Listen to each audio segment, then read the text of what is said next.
বেগম রোকেয়া, যার নামে একটা বিশ্ববিদ্যালয় হয়েছে, যার নামে একটা রাষ্ট্রীয় পদক দেওয়া হয়, প্রভাবে লিখেছেন এই পর্দা প্রথা হচ্ছে মোহাম্মদ নামে একজন ব্যক্তির নিজস্ব তৈরি করা মতবাদ।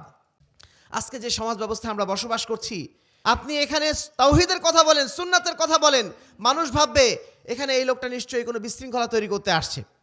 এখানে সত্য কথার কোনো দাম নেই, ন্যায়ের কোনো দাম নেই, সততার কোনো দাম নেই। দাম হচ্ছে মিথ্যার, দাম হচ্ছে অন্যায়ের, দাম হচ্ছে ইসলাম বিরোধিতার। রংপুরে একজন ভদ্রমহিলা, যার নাম হচ্ছে কি বেগম রোকেয়া, যার নামে একটা বিশ্ববিদ্যালয় হয়েছে, যার নামে একটা রাষ্ট্রীয় পদক দেওয়া হয়, ইনি একটা গ্রন্থ লিখেছেন অবরোধবাসিনী নামে।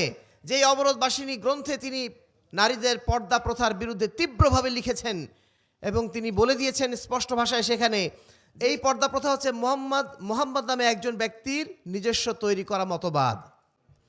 পৃথিবীতে কোনো ধর্মগ্রন্থ নেই। এই ধর্মগ্রন্থ বানিয়েছে পুরুষরা নারীদের নির্যাতন করার জন্য, নারীদেরকে ঘরের মধ্যে আটকে রাখার জন্য।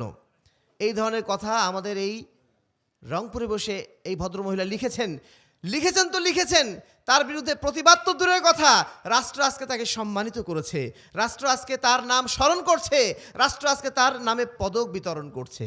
এর বিপরীত দিকে যারা তাওহীদ এবং সুন্নাতের পক্ষে কথা বলে, তাদেরকে রাষ্ট্র সবসময় জঙ্গি বলে নানা ধরনের অপবাদ দিয়ে তাদেরকে দূরে রেখে দিয়েছে।